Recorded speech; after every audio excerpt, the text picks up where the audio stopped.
So Ninja is basically entry level job for associate.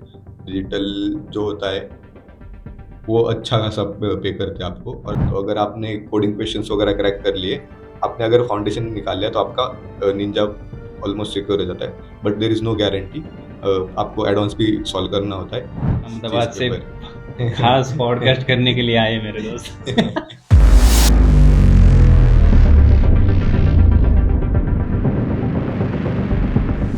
TCS NQT क्या होता है?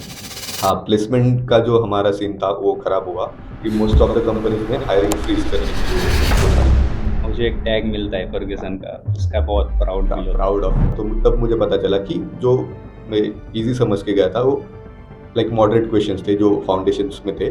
और उसमें एक प्रॉब्लम, मेन प्रॉब्लम जो मैंने फेस की कि जब तुम सॉल्व करने जाते हो तो जो टाइम होता है वो टाइम और जो क्वेश्चंस होते हैं वो मैच नहीं होते। Like 20 questions were there for 25 minutes, so आपको ऑलमोस्ट एक क्वेश्चन 1 मिनट के लिए मिलता है। क्या एडवाइस रहेगी, लाइक फाउंडेशन अगर किसी को निकालना है, एप्टीट्यूड हर कंपनी की निकालनी है, तो क्या एडवाइस होगी? एक क्राइटेरिया जो होता है 60% का, वो बहुत सीरियस है टीसीएस में।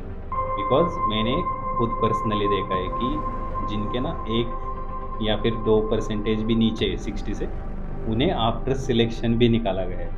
क्योंकि आप टीसीएस में आएंगे तो आपका ग्रोथ का पोटेंशियल थोड़ा कम हो जाता है, क्योंकि जो टीसीएस में जो इंक्रीमेंट्स वगैरह होते हैं वो जनरली मार्केट स्टैंडर्ड से कम ही होते हैं, जो कि रियलिटी होता है। So learning from that phase was कि सिर्फ ऑफर लेटर लेके मत बैठो, जॉइनिंग आने तक का वेट मत करो, ट्राई करते ट्राई रहो। करते जब रहो। जॉइनिंग आएगी वही आपकी एक्चुअल में कंपनी हो सकती है।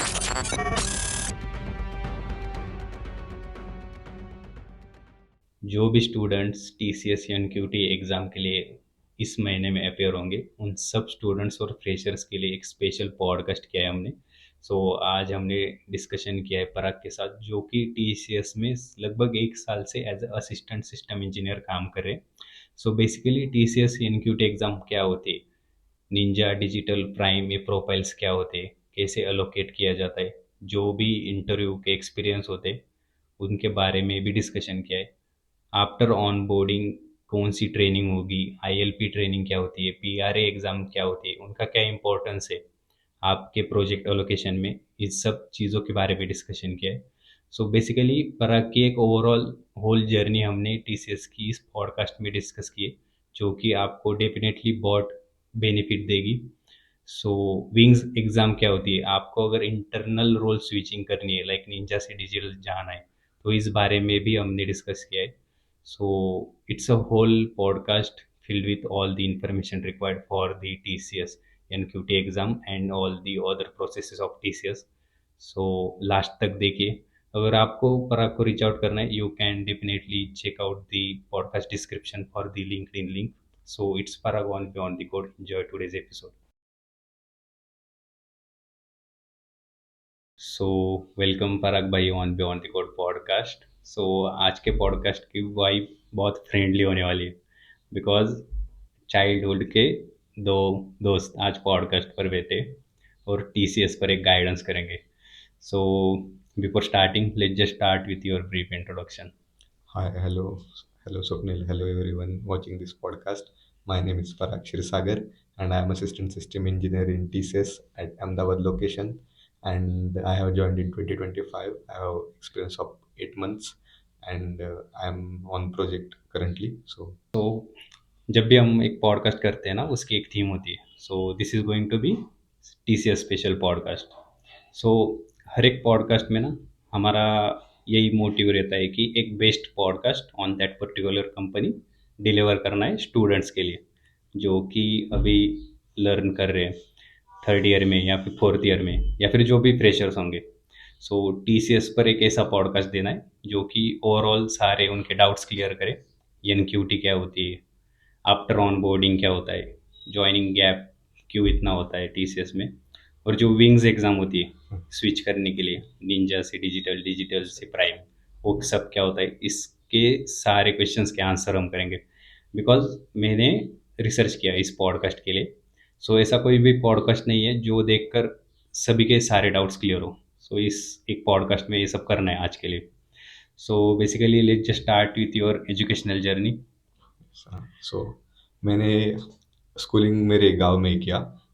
फर्स्ट टू फोर्थ मैंने जो ZB के स्कूल्स होते वो मैं और स्वप्निल साथ में ही गए, और उसके बाद भी 10th तक हमारा स्कूलिंग साथ में ही था। हमारे यहाँ पे एक सेकेंडरी स्कूल है जिसका नाम SSRBG, उसका नाम SSR गुजर प्रशाला, वो हमने भी साथ में किया। और उसके बाद 11th 12th में मैं फर्ग्यूसन कॉलेज पुणे में था, जहाँ पे मैंने साइंस स्ट्रीम में जेई जेई के लिए प्रिपेयर किया, जेई और सीईटी के लिए।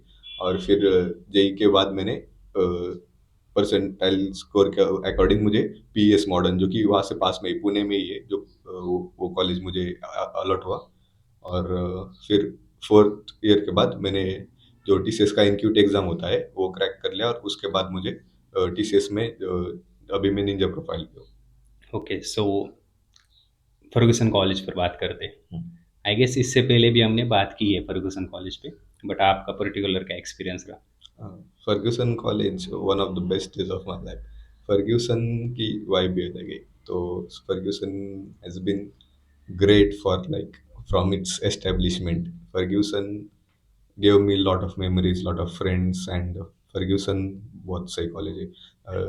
जो महाराष्ट्र में स्टूडेंट्स पढ़ते, जो 10th वगैरह के जो टॉपर्स होते, उनका ड्रीम कॉलेज फर्ग्यूसन है। आप जैसे पता ही होगा सबको कि फर्ग्यूसन की जो फैकल्टीज वगैरह है, या फिर उनके जो ये, तुम वहाँ पे पढ़ाई भी कर सकते हो, तुम वहाँ पे चिल लाइफ भी जी सकते हो, और कैंपस की तो बात ही सही है, मतलब क्या ही बात करनी।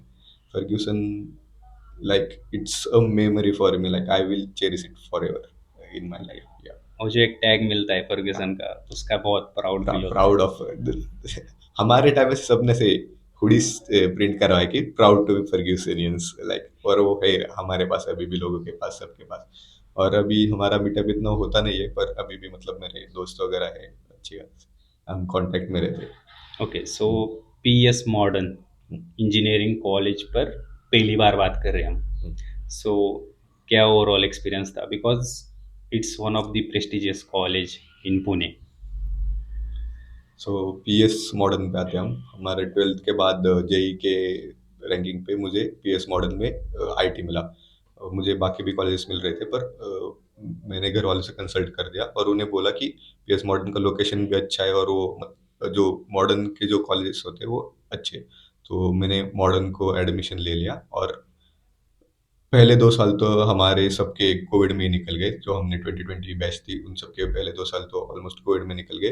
फिर पीएस मॉडर्न अभी तो ऑटोनॉमस हो गया, पर हमारे टाइम पे वो ये एसपीयू से एफिलिएटेड था। तो फर्स्ट सेमेस्टर एग्जाम तो डिफिकल्ट, लाइक हमने ऑलमोस्ट 1.5 2 साल बाद पेन पकड़ाए, पेन हम्म। पेपर राइटिंग वगैरह उस सब में। सो कॉलेज लाइफ की मेरी जर्नी भी बहुत सही थी। मुझे वो वहाँ पे भी बहुत अच्छे दोस्त मिले, मेरे रूममेट्स खास करके मैं मेंशन करना चाहूँगा, वो ये पॉडकास्ट देखेंगे तो वो भी, मतलब लाइफ टाइम फ्रेंडशिप जो होती है वो वैसे दोस्त मिले मुझे।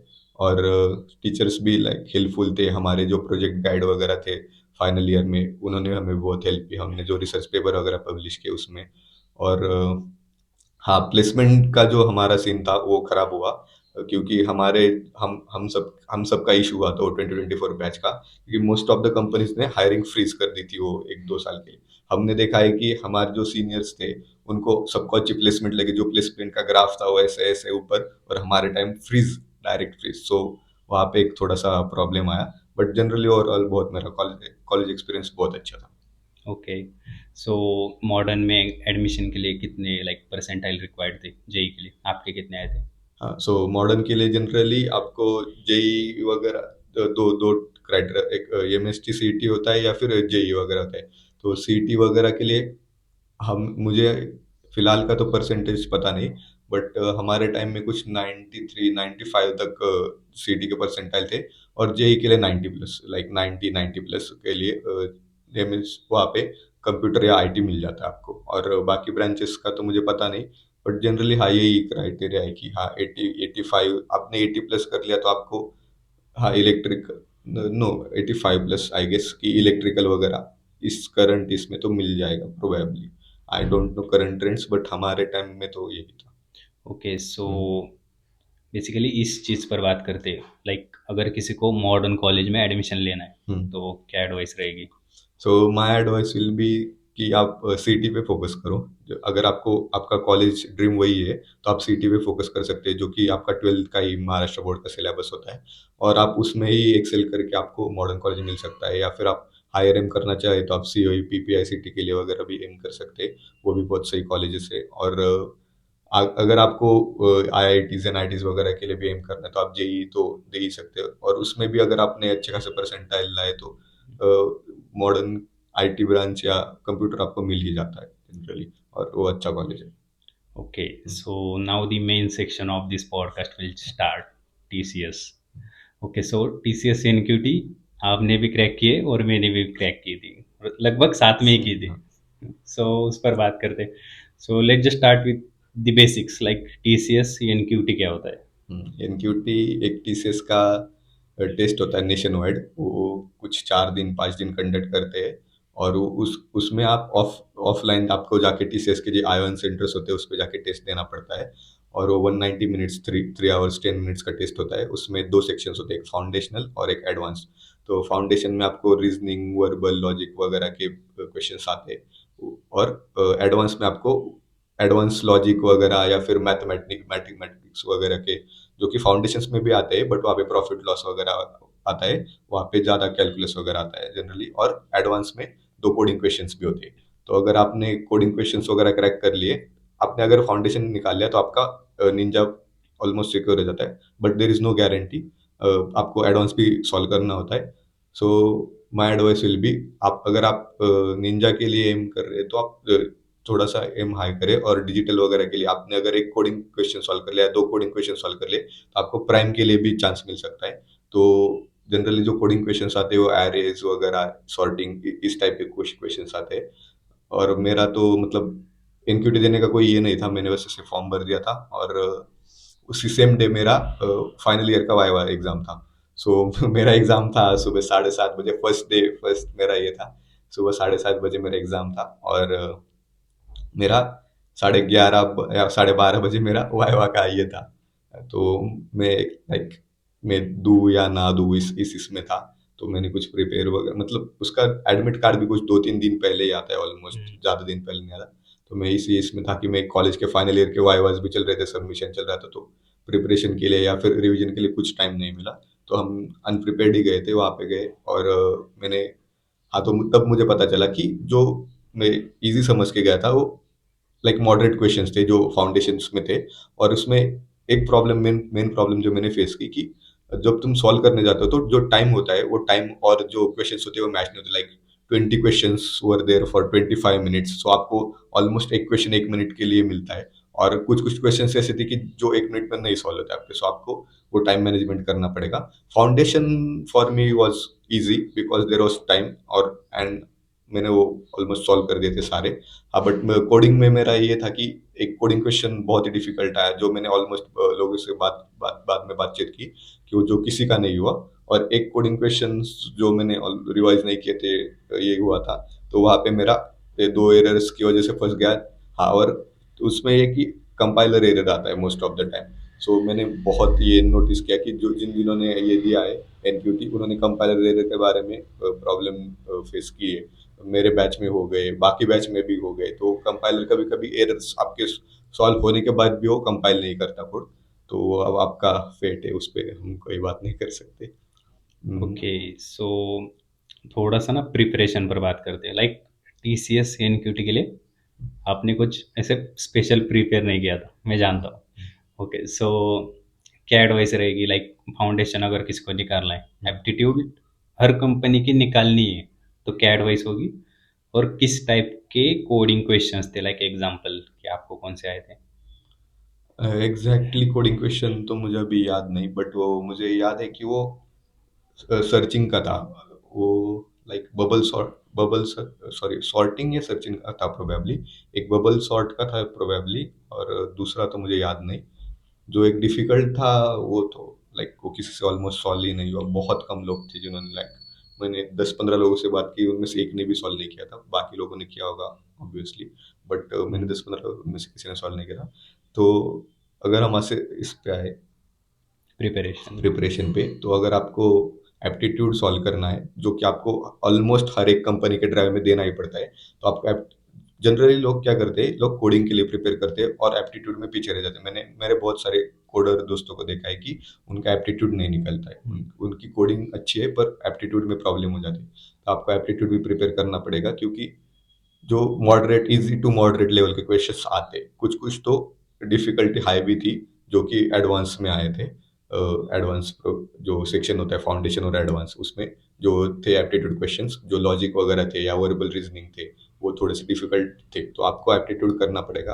एप्टीट्यूड आप और अगर आपको फाउंडेशन ही निकालना है तो आपको मोस्टली टाइम मैनेजमेंट करना पड़ेगा। आपको जो फॉर्मूलाज वगैरह है उसका कुछ चीट शीट बना के वो रिवाइज करके याद करके जाना पड़ेगा। और जो एडवांस के लिए उसको तो आपको टाइम देना ही पड़ेगा ऑब्वियसली। वो डिफिकल्ट, वो moderate to difficult level, high level पे आते हैं। मैंने 2 साल से देखा नहीं है, मैंने 2024 में दिया था। आज का मुझे एग्जैक्टली आइडिया नहीं है, पर हाँ जनरली यही रूल होता है। और बेसिकली आपको एक कोडिंग के लिए भी टाइम होता है। कोडिंग के लिए सेपरेट 90 मिनट्स मिलते हैं, लाइक 60-30 और 40-45, मुझे एग्जैक्टली याद नहीं। बट एक इजी कोड होता है और एक हार्ड। हाई डिफिकल्टी वाला होता है। सो जो इजी होता है वो भी जनरली बैचेस पे डिपेंड करता है। कुछ बैचेस को बहुत इजी आता है, कुछ लोगों को इजी टू मॉडरेट आता है, और हाई वाला जनरली सेम ही रहता है वो एक। Okay, so for audience to know, हम 2024 एनक्यूटी की बात कर रहे हैं। सो करंट टाइम में क्या चेंजेस हुए इसकी हमें बहुत आइडिया नहीं है। आई गेस एक कोडिंग क्वेश्चन ऐड कर दिया है उन्होंने। सो बेसिकली स्ट्रक्चर यही होता है कि फाउंडेशन होगा, एडवांस अच्छा। होगा। उसमें से अगर एडवांस क्लियर करते हैं तो डिजिटल या फिर प्राइम में जाएंगे। सिर्फ फाउंडेशन एप्टीट्यूड क्लियर करेंगे तो निंजा में जाएंगे। सो इसके ऊपर ही एक नेक्स्ट क्वेश्चन है कि निंजा, डिजिटल और प्राइम क्या होता है, अगर कॉलेज स्टूडेंट को समझाना है। So ninja is basically entry level job for associate. Digital जो होता है वो अच्छा खासा पे करते हैं आपको, और prime is like good, most of the like dream job for many of the students here, for tier 2 tier 3 colleges. Prime is good and जो जनरली रोल्स वगैरह भी होते हैं, वो असिस्टेंट सिस्टम इंजीनियर और इंजीनियर होता है या प्रोग्रामर होता है। प्राइम के लिए प्रोग्रामर रोल देते हो डायरेक्टली। और जो अगर आप निंजा से गए हो या डिजिटल से गए हो तो आपकी ऑलमोस्ट 3 मंथ की ट्रेनिंग होती है पहले, जिसको ILP कहा जाता है। और वो प्राइम के लिए बहुत शॉर्ट रखते हैं, वो जस्ट 7 दिन की ट्रेनिंग होती है। और उसके बाद आपको डायरेक्टली इसको RMG को अलॉट किया जाता है और आप प्रोजेक्ट ढूंढ सकते हैं, आपको प्रोजेक्ट्स के कॉल आते हैं। सो और निंजा और डिजिटल के लिए प्रोसेस 3 महीने का होता है। उसमें आपको बिज स्किल यानी कि बिजनेस स्किल्स वगैरह का भी ये किया जाता है, आपको कोडिंग की भी ट्रेनिंग दी जाती है। और आपको उसके बाद एक एग्जाम होता है PRA करके, वो निकालना पड़ता है। और बीच बीच में भी असेसमेंट्स होते हैं जो कि आपको ILP के दौरान निकालने पड़ते हैं। जैसे कि स्प्रिंट हो गया, जिसमें आपको आपकी जो टेक्नोलॉजी आपको जो पढ़ाई जा रही है उसके ऊपर एक प्रोजेक्ट बनाने के लिए 2-4 का ग्रुप आपको बनाना पड़ता है। और उसमें आपको वो टेक्नोलॉजी पे ऊपर एक जो प्रोजेक्ट आपको बताया गया है वो प्रोजेक्ट प्रेजेंट करना पड़ता है। और स्प्रिंट में भी बहुत लोगों के ये रह जाते हैं, जनरली PRA निकल जाता है लोगों का, स्प्रिंट में रह जाते हैं क्योंकि हम्म। प्रैक्टिकल हैंड्स ऑन में थोड़ी सी दिक्कत आती है लोगों को। बट हाँ, वो भी आपको करना निकालना पड़ता है। स्प्रिंट 1 स्प्रिंट 2 ऐसे 2 आपको प्रोजेक्ट देने पड़ते हैं बना के। ओके, सो मुझे ILP में जावा स्प्रिंग बूट का था। बट जनरली आपको, हाँ जनरली लोगों का ये कि आपको अगर ILP में ये टेक्नोलॉजी मिली तो ये नहीं कि आपको वही प्रोजेक्ट मिलेगा। RMG में तो आपको अलग भी प्रोजेक्ट मिल सकता है, वो भी प्रोजेक्ट मिल सकता है। वो आप टोटली डिपेंड करता है कि रिक्वायरमेंट क्या है कंपनी की। ओके, सो हम थोड़ा आगे चले गए। हम्म। बट ILP एग्जाम तीनों के लिए होगी, लाइक निंजा, डिजिटल और प्राइम। नो, ILP की जो PRA एग्जाम होती है वो जनरली सिर्फ इसके लिए होती है, डिजिटल और निंजा के लिए।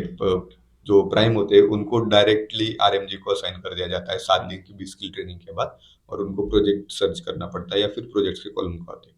ओके, सो बेसिकली डिफरेंस ये होता है कि पैकेजेस अलग अलग होते हाँ, हैं पैकेज तीनों के। तीनों क्या सो होते क्या हैं। पैकेजेस होते हैं? निंजा का पैकेज होता है 3.36 और 3.6 आई गेस, जो अभी मुझे ये नहीं है। जो डिजिटल का होता है वो 7 LPA होता है, और प्राइम का 9 LPA for engineering for students, engineering students. B और हाँ, और बीटेक। बी और BTech. Okay, so next question will be on technical interview experience. So basically आपको कितने दिन में एक सिलेक्शन मेल आ जाता है कि लाइक आपने टेस्ट क्लियर कर दिए, और आपका किस डोमेन में टेस्ट क्लियर हुआ था, लाइक निंजा और डिजिटल? हाँ, ऑलमोस्ट आपको 1 महीने बाद सिलेक्शन का मेल आ जाता है। जनरली वो सिलेक्शन का मेल भी नहीं होता, वो आपको एक गूगल फॉर्म आता है कि आपके प्रेफर्ड लोकेशन पूछते हो पहले से, तो आपको वो पता चल जाता है कि आपका सिलेक्शन हो गया है। और उसके बाद आपको फिर इंटरव्यू वगैरह के लिए कॉल किया जाता है। और हाँ, तो निंजा वगैरह के लिए तो इंटरव्यू थोड़ा सा बेसिक ही होता है।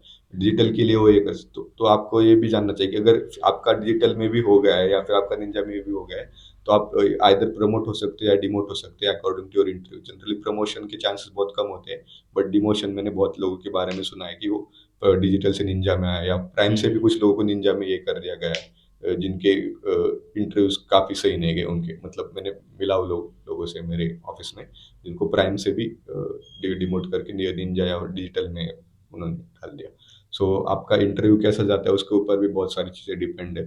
और हाँ, बेसिकली कितने इंटरव्यू होते हैं? अ, दो दो या तीन इंटरव्यू होते हैं जनरली। एक ओके। एक बेसिक इंटरव्यू होता है, उसके बाद एक टेक्निकल इंटरव्यू होता है, और उसके बाद एचआर इंटरव्यू वगैरह भी होते हैं। तो आपको वहाँ पे पूछ लिया जाता है कि आप रिलोकेशन के लिए, एचआर इंटरव्यू में जो जनरल बेसिक क्वेश्चंस होते हैं कि आप रिलोकेशन के लिए वगैरह रेडी हो क्या, और आपके कुछ पर्सनल हिस्ट्री वगैरह पूछी जाती है। और जो टेक्निकल इंटरव्यू होता है उसमें मैंने मेरे इंट्रो वगैरह दिया, मैंने प्रोजेक्ट के बारे में बताया, तो मुझे जनरली जो मोस्ट ऑफ द क्वेश्चंस थे वो मेरे प्रोजेक्ट के बारे में ही पूछे गए, जो कि मेरा ईमेल का एक मॉडल था, उसके बारे में मैंने प्रोजेक्ट के बारे में बताया। तो मेरा जो इंटरव्यू था he was quite involve in that project. So उसने मुझे उस बारे में बहुत सारे क्वेश्चंस पूछे। जनरली हर एक का अलग अलग होता है। कुछ अगर आपने जावा के बारे में बताया तो आपको जावा के बारे में भी क्वेश्चंस पूछ सकते हैं, या फिर उसके मोस्ट ऑफ द क्वेश्चंस उसके बारे में पूछेंगे, या फिर आपने जो आपके रिज्यूमे में जो मेंशन किया उसके बारे में भी आपको क्वेश्चंस पूछे जा सकते हैं। ओके। सो अभी ना टीसीएस एनक्यूटी चालू हो चुकी है इस वक्त तक, मार्च में। हम्म। सो बहुत सारे स्टूडेंट्स ना आगे जाके अपेयर होंगे इंटरव्यूज के लिए, सो उनके लिए क्या एडवाइस होगी? So for the students, first of all, best of luck for everyone, and अगर आपको प्रिपेयर करना है तो सबसे पहले तो आपको एप्टीट्यूड निकालना ही पड़ेगा। अगर आपने इंटरव्यू कोडिंग भी निकाल दिया पर आप अगर आपका एप्टीट्यूड क्लियर नहीं हुआ तो आपका सिलेक्शन नहीं होता है। सो अगर आपको टीसीएस एनक्यूटी का अगर आप फोकस कर रहे हो तो सबसे पहले आप एप्टीट्यूड पे थोड़ा सा फोकस कर दीजिए। कोडिंग के लिए जो सर्चिंग सॉर्टिंग वगैरह जो होती है डीएसए, अगर आपको हाई लेवल प्राइम के लिए भी अगर आपको गोल करना है तो आप उसके लिए भी प्रिपेयर कर सकते हैं, डीएसए वगैरह के कुछ क्वेश्चंस, या फिर एडवांस लेवल जो प्रोग्रामिंग क्वेश्चंस होते हैं वो आप कर सकते हैं। जो इजी लेवल होता है वो जनरली हो जाता है, पर वहाँ पे भी अगर आपको कुछ कंपाइलर इश्यूज अगर आ गए तो we can't say anything about it. और जो होता है एप्टीट्यूड, जो एडवांस एप्टीट्यूड होता है, हाँ, और मेरा एक सबके लिए ये रहेगा कि जो फाउंडेशन जो होता है उसमें एप्टीट्यूड है, वर्बल रीजनिंग वगैरह होता है, उसमें टाइम बहुत कम होता है, लाइक 20 मिनट्स और 25 मिनट्स ही होते हैं, और आपको 20 या 25 क्वेश्चन सॉल्व करने पड़ते हैं। वो बहुत इन्वर्सली प्रोपोर्शनल होता है। तो कुछ कुछ क्वेश्चंस जो मॉडरेट लेवल का है तो उसमें टाइम जाता है, तो आप उसको आपको आपके अकॉर्डिंग मैनेज करना पड़ेगा। आपको जानना पड़ेगा कि आपकी स्ट्रेंथ्स क्या है, आपके वीकनेसेस क्या है, और आपको उसके अकॉर्डिंगली आपका टाइम मैनेजमेंट करना पड़ेगा। नहीं तो फिर क्वेश्चंस रह जाते हैं। और हाँ, एक और बात की, जिनक्यूटी के लिए निगेटिव मार्किंग नहीं है, तो आप अटेम्प्ट कर सकते हैं क्वेश्चंस। ओके। सो अभी ना एक एडवाइस पर मैं भी बात करता हूँ कि लाइक आई थिंक जो भी स्टाफ आता है, इंटरव्यूअर्स का स्टाफ आता है इंटरव्यूज लेने के लिए स्टूडेंट्स के, उन्हें ना एक नंबर ऑफ स्टूडेंट्स लेकर जाने होते हैं कैंपस से। सो आई गेस इट्स बेस्ट कि अगर आपके हाथ में कि हम ज़्यादा जल्दी इंटरव्यू दे सकते हैं तो दे दीजिए, बिकॉज ये मैंने फील किया था कि मेरे टाइम पर मेरा इंटरव्यू बहुत मतलब शाम को हुआ था। सो आई गेस तब ना हायरिंग ऑलरेडी फ्रीज हो चुकी थी या फिर जस्ट फॉर्मेलिटी चल रही थी। So what do you think, ऐसा भी हो सकता है?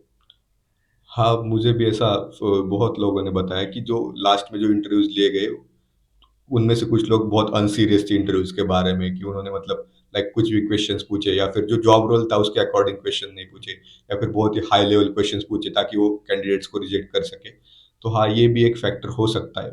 मैं ये नहीं कहूँगा कि मतलब ये रूल है या ये हम्म। प्रेसिडेंट है, कुछ इंटरव्यूअर्स के कुछ मेरे में जो कलीग्स या फिर जो दोस्त वगैरह थे उनके साथ ऐसा हुआ है। बट हाँ, ये अनफेयर वगैरह है, ये तो हम नहीं कह सकते, हो तो इंटरव्यूअर के अकॉर्डिंग ही हुँ, वो इंटरव्यू लेगा। हाँ, बट ये होने के चांसेस भी हो सकते हैं, तो बेस्ट यही है कि आप अगर दे सकते हो, अगर आपका है तो आप दे दो, नहीं है तो फिर आपको जब आपका टाइम स्लॉट है वही देना पड़ेगा। ओके। बेसिकली ये मेरे साथ ही हुआ है। हुँ, सो पराग का 2 दिन पहले इंटरव्यू हो चुका था। हुँ। मतलब ऑलमोस्ट सिलेक्टेड कंफर्म था, मेरा 2 दिन बाद था। सो मेरे साथ ऐसा हुआ कि बहुत लेट इंटरव्यू का टाइम हुआ मेरा। सो बेसिकली ऑलमोस्ट उन्होंने 8-9 बजे। हाँ, जस्ट एक फॉर्मेलिटी की, शाम के वक़्त की, लेना तो नहीं है, जस्ट इंटरव्यू ले लिया। हुँ, आई गेस आधे या 1 घंटे तक चला था वो, बट उसमें कुछ ऐसा नहीं था, लाइक लिटरली वो जस्ट लाफ़ कर रहे थे या फिर कुछ ऐसा ही चल रहा था उनका।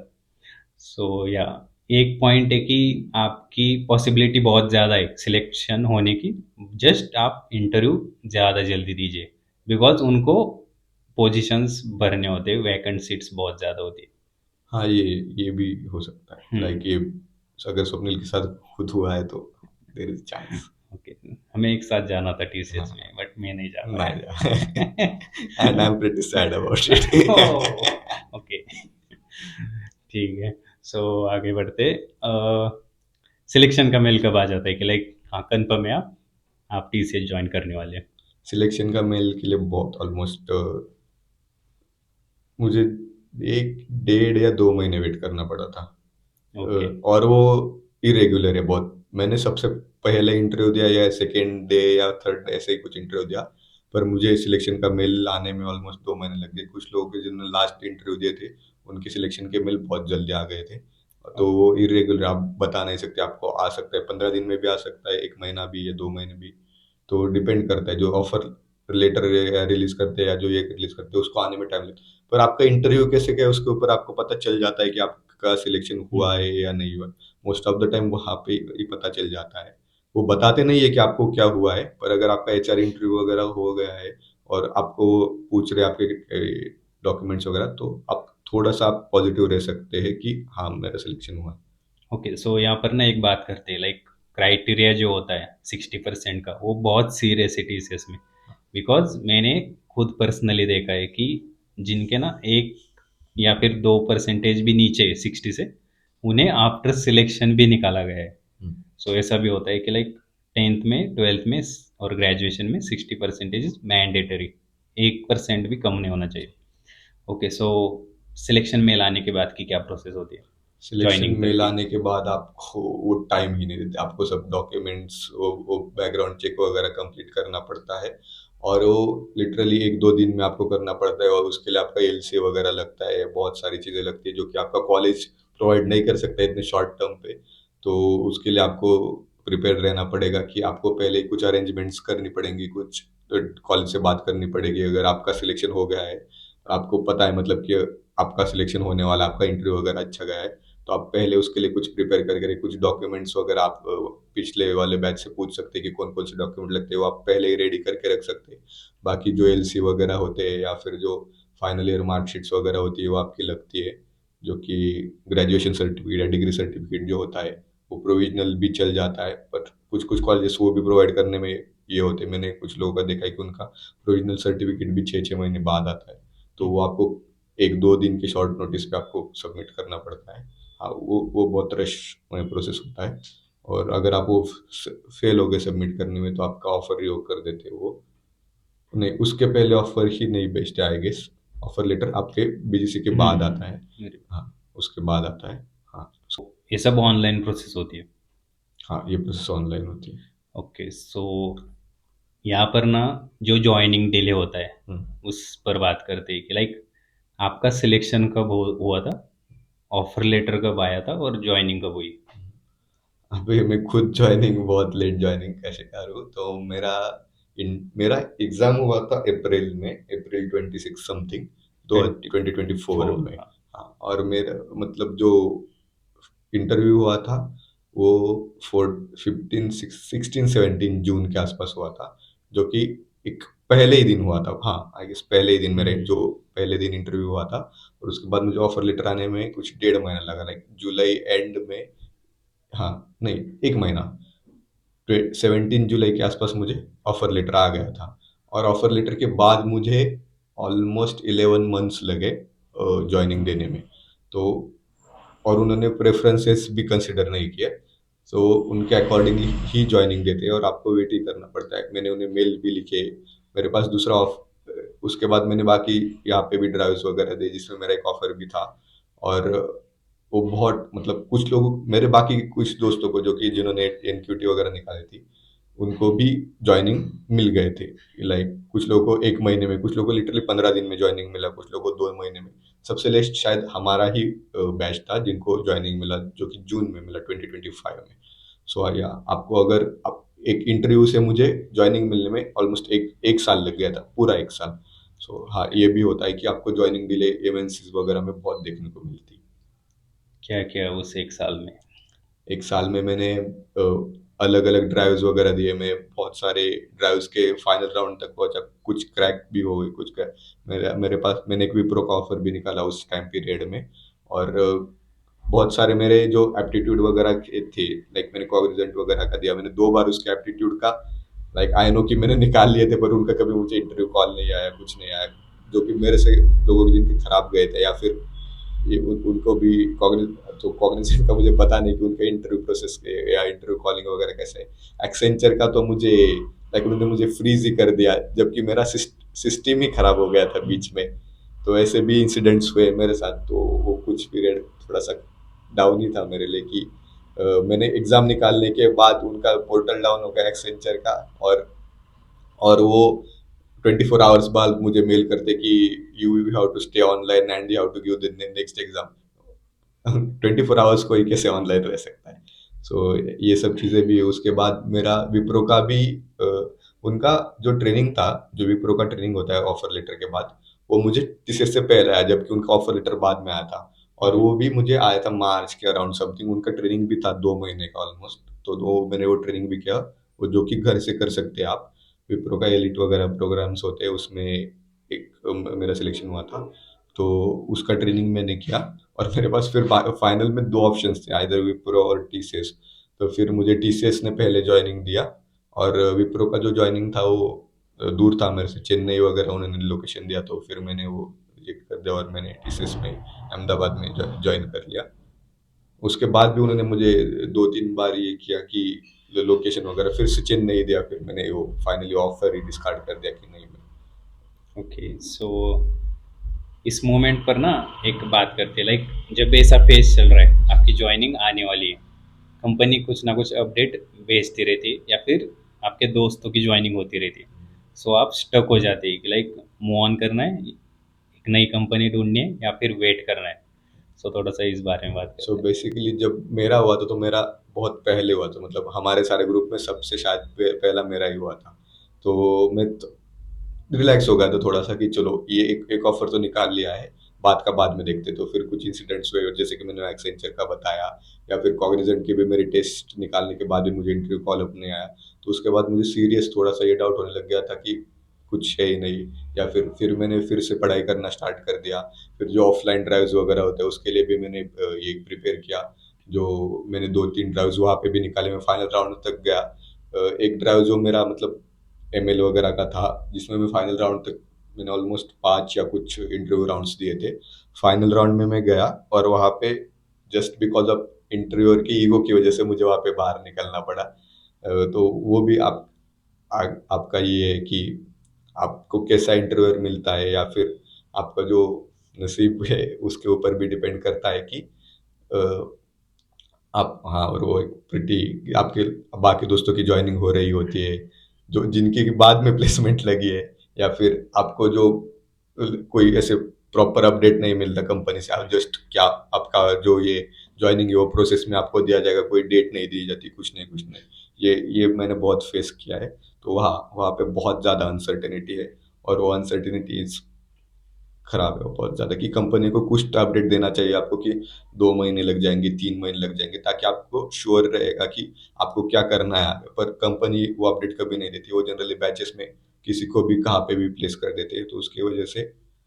और जबकि मेरे बाद मैंने जब जून में इंटरव्यू दिया था, तो मेरा आया था जून, नेक्स्ट ईयर जून में। जिन्होंने नवंबर में इंटरव्यू दिए थे उनके ऑलमोस्ट दिसंबर या जनवरी में ओके। आ गए थे जॉइनिंग्स। तो हाँ, वो भी है। और वो भी बेस लोकेशन भी आपको आपके प्रेफरेंस का जनरली नहीं मिलता है, आपको सेकंड थर्ड प्रेफरेंस भी। हाँ, तो उस देखते हैं कि कहाँ पे रिक्वायरमेंट, अगर मोस्ट ऑफ द लोग पुणे डाल रहे हैं या मोस्ट ऑफ द लोग बैंगलोर डाल रहे हैं, तो आपको वो मिलेगा नहीं obviously. Okay, so learning from that phase was कि सिर्फ ऑफर लेटर लेके मत बैठो, जॉइनिंग आने तक का वेट मत करो, ट्राई करते ट्राई रहो, करते जब रहो। जॉइनिंग आएगी वही आपकी एक्चुअल में कंपनी हो सकती है। सकती है, हाँ। बिकॉज बहुत सारा आई गेस मेंटल स्ट्रेस भी होता है इस पीरियड में कि लाइक क्या हो रहा है, सब आगे जा रहे, जॉइनिंग नहीं हो रही हमारी। हाँ, उसके बाद भी मैंने दो एक ऑफर निकाला, जैसे हम्म। कि मैंने बोला 2-3 के फाइनलिस्ट में गया, पर फिर भी वहाँ पे मुझे ज्वाइन नहीं हो पाया। बट हाँ, ये बहुत इम्पोर्टेंट है कि आपको you have to keep going, you have to keep hmm. Going. क्योंकि अगर आपने एक बार छोड़ दिया, अगर आप इसमें चले गए, तो इट्स प्रीटी कंसर्निंग कि आपको लगता है कि सबकी जॉइनिंग आ रही है।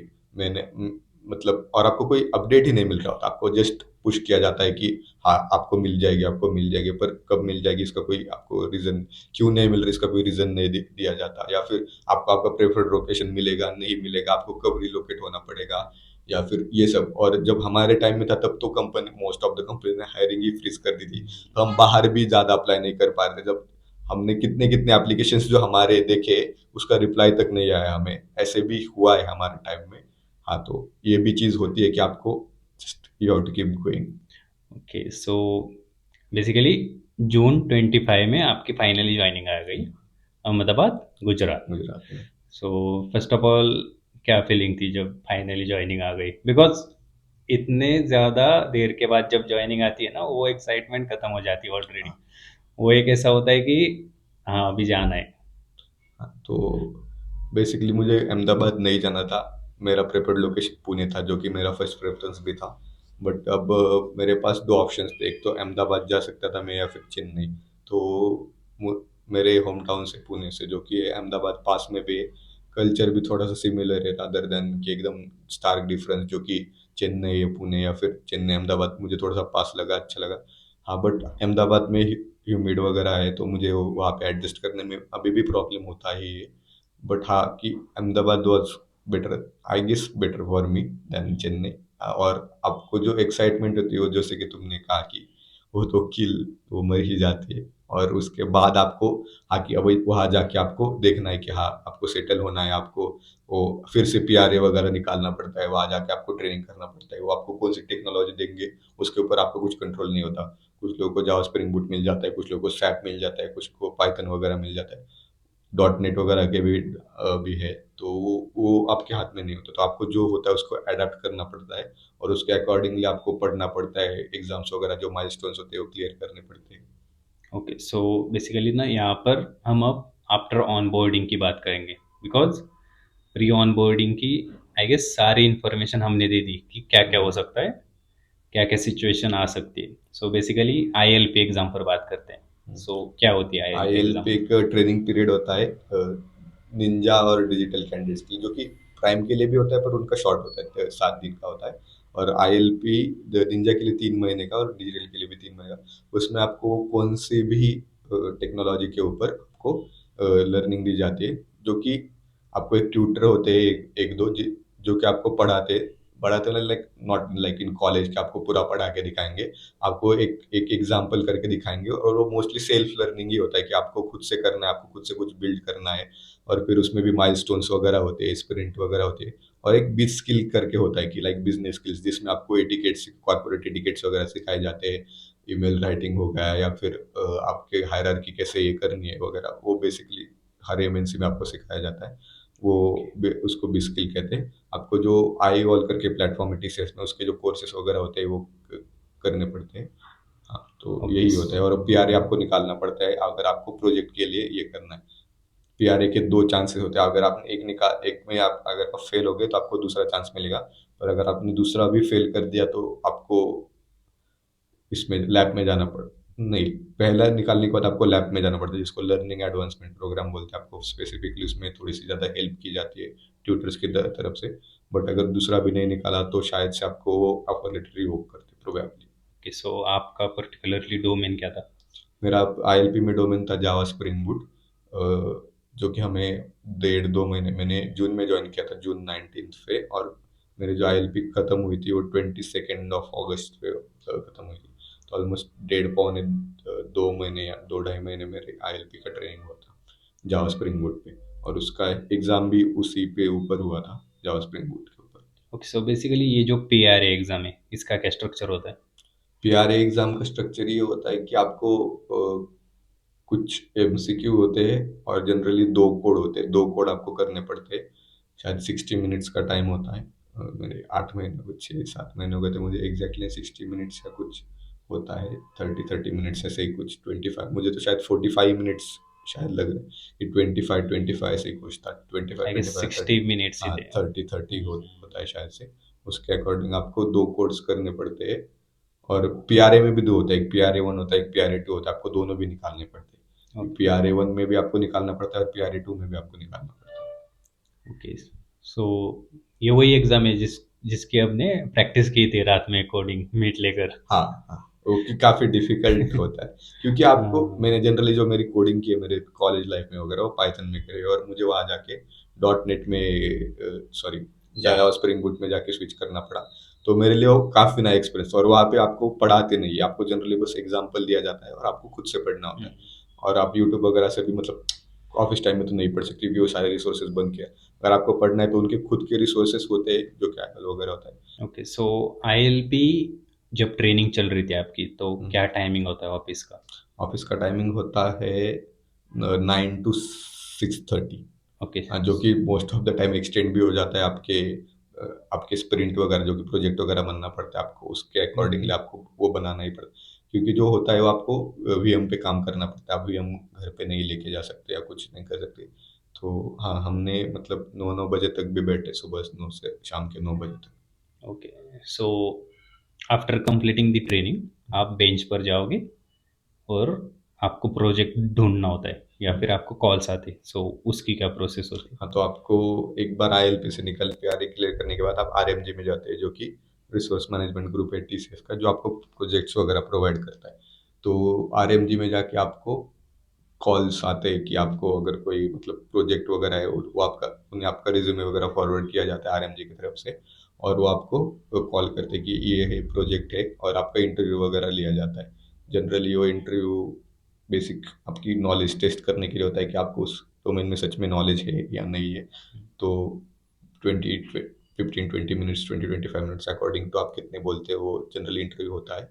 ओके, सो बेसिकली आपके पास 3 चांसेस होते हैं, ऐसा कुछ होता है? नहीं, 3 चांसेस नहीं होते, पर अभी कुछ 35 डेज की बेंच पॉलिसी है, ओके, वो आपको 35 डेज में आपको प्रोजेक्ट ढूंढना ही पड़ता सो अभी आप करंटली किस डोमेन पर या प्रोजेक्ट पर काम कर रहे हैं? है। मैं अभी एआई डोमेन में काम करता हूँ, जो कि जेमिनाई का है, एक जेमिनाई बिजनेस करके है, उस पर मैं अभी काम कर रहा हूँ, जो गूगल का प्रोजेक्ट है।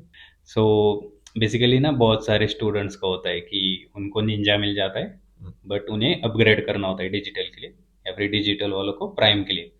सो उसके लिए एक विंग्स नाम की एग्ज़ाम भी है टीसीएस में, जिसके बारे में आई गेस नहीं पता है बहुत से स्टूडेंट्स को कि ऐसा भी हो सकता है। अगर आप सेटिस्फाइड नहीं है कि निंजा के साथ में सेटिस्फाइड नहीं हूँ, तो उसकी क्या प्रोसेस है, इस एग्ज़ाम का क्या स्ट्रक्चर होता है? हाँ, सो विंग्स वन तो मैंने अभी तक दी नहीं है, बट मुझे उसका ये बताया कि उसमें टेक ट्रैक्स होते हैं, 14 टेक ट्रैक्स होते हैं उसमें, 14-1-4, और उसमें आपको जो ट्रैक्स होते हैं वो कंप्लीट करने पड़ते हैं। 3 ट्रैक्स होते हैं, एक स्किल का होता है, एक आर्टिकुलेशन का होता है, और एक टेक्निकल ट्रैक्स होता है। जो आपके प्रोजेक्ट के ऊपर आपको कुछ ट्रैक्स जो इनेबल्ड होते हैं, कुछ डिसेबल्ड होते हैं, आपके प्रोजेक्ट के ऊपर डिपेंड करता है। और अगर आपको ये देना है, विंग्स देना है, तो ये होना चाहिए कि आप किसी प्रोजेक्ट में हो। सो अगर आपको विंग्स देना है तो आपको जो आई वॉल करके प्लेटफॉर्म है टीसीएस का खुद का, उसके ऊपर वो कोर्सेज वगैरह कंप्लीट करने पड़ते हैं, उसके भी जो हैंड्स ऑन वगैरह होता है वो कंप्लीट करना पड़ता है। उसका जो एग्ज़ाम होता है वो आपका ऑफलाइन एग्ज़ाम होता है, टीसीएस में ही होता है वो, और उसमें आपको निकालना पड़ता है, और एमसीक्यू वगैरह होते हैं, और कोडिंग क्वेश्चंस होते हैं 2। सो आई गेस हमने सारे टॉपिक्स कवर कर लिए। सो थोड़ा सा टीसीएस पर ही बात करते हैं। सो अभी कैसी चल रही है लाइफ टीसीएस में? अभी तो अच्छी चल रही है, वहाँ पे भी मतलब मुझे कुछ अच्छे लोग मिल गए, कलीग्स वगैरह भी अच्छे, प्रोजेक्ट भी अच्छा है, तो आपको मुझे प्रोजेक्ट में भी थोड़ा-सा टाइम मिल जाता है अपनी चीज़ें करने के लिए, कि जो पढ़ना वगैरह है। मेरे मैनेजर्स वगैरह भी अच्छे हैं जनरली। तो टीसीएस में आपको ये है कि आपको कोई ऐसे प्रेशराइज़ नहीं, आपको खुद से मतलब प्रेशराइज़ कुछ प्रोजेक्ट्स होते हैं जिनमें ऑब्वियसली आपको प्रेशराइज़ करना है, उनके डेडलाइन्स वगैरह मीट करने पड़ते हैं। बट आपको खुद से कुछ इनिशिएटिव लेके ये करना पड़ेगा। अगर आपको ये चाहिए, ग्रोथ चाहिए, तो आपको खुद हुँ, से हुँ। इनिशिएटिव लेके कुछ करना पड़ेगा। तो टीसीएस का ये है कि आपको अपने ऊपर काम करने के लिए भी थोड़ा बहुत टाइम मिल जाएगा। ऐसे नहीं कि मतलब जो स्टार्टअप्स में मैंने देखा है कि जनरली लोग 14-14, 15-15 आवर्स काम करते हैं। वो नहीं, टीसीएस में आप 9 घंटे आइए काम करिए, और उसमें भी कुछ आपका लंच ब्रेक वगैरह होता है, आपको थोड़ा-सा टाइम। ऐसे नहीं कि जो स्टार्टअप कल्चर वगैरह है कि आपको 15 आवर्स काम करना है ये वगैरह, वो जनरली टीसीएस में नहीं है। और आपको अपने ऊपर काम करने के लिए टाइम भी मिलेगा। हाँ, ये टीसीएस का एक प्लस पॉइंट है। आप टीसीएस की जो पॉलिसीज़ वगैरह होती है वो भी बहुत अच्छी है, कि आपको हेल्थ चेकअप वगैरह वो जनरली तो टाइम टू टाइम करते रहते हैं। उस बारे में टीसीएस अच्छा है। Okay, so currently work from home या फिर हाइब्रिड जो कि कल्चर बन चुका है, सो टीसीएस में क्या सीन है? टीसीएस में तो अभी वो कल्चर एडॉप्ट मतलब उन्होंने किया था वो लॉकडाउन के बीच में, पर उन्होंने बैक टू ऑफिस सबको बुला लिया है अभी। और वो मुझे पता नहीं कि वो क्यों क्या है, कि आपको एटलीस्ट हाइब्रिड तो देना चाहिए, कि अभी विप्रो हो गई या फिर बाकी के एमएनसी वगैरह वो भी हाइब्रिड मोड पे ऑपरेट करते हैं। बट टीसीएस का है कि अटेंडेंस मैंडेटरी, आपको 85% अटेंडेंस करना ही पड़ेगा आपको, कुछ भी करके। तो ये आपको वर्क फ्रॉम ऑफिस ही करना पड़ेगा। वर्क फ्रॉम होम का option generally most of the projects में नहीं ही रहता है। आपको अगर बहुत ही कुछ ये है तो शायद से वो प्रोजेक्ट टू प्रोजेक्ट वेरी करता है। ओके, अगर एक स्टूडेंट को ना टीसीएस जॉइन करनी है या फिर वो करने वाला है, फ्रेशर है, ऑफर लेटर है, जॉइनिंग भी आ जाएगी, सो उसके लिए क्या एडवाइस होगी? सो अगर आप कुछ खुद से और उसको अपग्रेड करना चाहो तो आप कर सकते हो। आप उसके ऊपर आपको ज़्यादा ध्यान देना चाहिए, क्योंकि आप टीसीएस में आएँगे तो आपका ग्रोथ का पोटेंशियल थोड़ा कम हो जाता है, क्योंकि जो टीसीएस में जो इंक्रीमेंट्स वगैरह होते हैं, वो जनरली मार्केट स्टैंडर्ड से कम ही होते हैं, जो कि रियलिटी है, सबको पता है। टीसीएस का एक प्रोग्राम है फिट फॉर लाइफ, उसमें भी आप एनरोल कर सकते हैं। टीसीएस की जो फैसिलिटीज़ होती है, जिम वगैरह, वो भी अच्छी है। तो आप ये कर सकते हो, जो कैंपस वगैरह होते हैं वो भी अच्छे ही होते हैं। Okay, so yeah, that's it for today's podcast. So for audience to know, पराग के पास और भी बहुत सारे डोमेन्स में नॉलेज है, सो डोंट बी सरप्राइज अगर वो एक और डोमेन या फिर अलग टॉपिक पर हम एक पॉडकास्ट करेंगे। लाइक बहुत सारी बुक्स भी पढ़ी है, बहुत सारा पॉलिटिकल भी नॉलेज है, सो या that will be also very interesting. Like वो पॉडकास्ट करने में भी बहुत मज़ा आएगा। मज़ा है। So what was your experience? मुझे बहुत अच्छा लगा बियॉन्ड पॉडकास्ट। हमारा बहुत दिनों से चल रहा था, बट मैं वहाँ पे अहमदाबाद में था, और स्वप्निल यहाँ पे पुणे में, तो मैच नहीं हो रहे थे शेड्यूल। तो फाइनली आज हमें टाइम मिल गया है इस चीज़ अहमदाबाद के से ऊपर। खास पॉडकास्ट करने के लिए आए मेरे दोस्त। इस चीज़ के ऊपर बात करने के लिए आज हमें फाइनली टाइम मिला, मुझे बहुत अच्छा लगा। और बाकी लोगों के लिए भी ये गाइडेंस अच्छा हो, ये मैं प्रे करता हूँ, और सबके लिए इट्स गुड। लाइक हमने अब सारे टॉपिक्स कवर कवर किए, कर ऑलमोस्ट। या सो सारे आंसर्स एक ही पॉडकास्ट में मिल जाएंगे, जो भी स्टूडेंट फ्रेशर्स होंगे एनक्यूटी के बारे में, टीसीएस ज्वाइनिंग के बारे में, या फिर जो भी ट्रेनिंग होती है उसके बारे में। सो या that's it for today. Thanks for coming on the show, Parag. Always pleasure thank meeting you. you.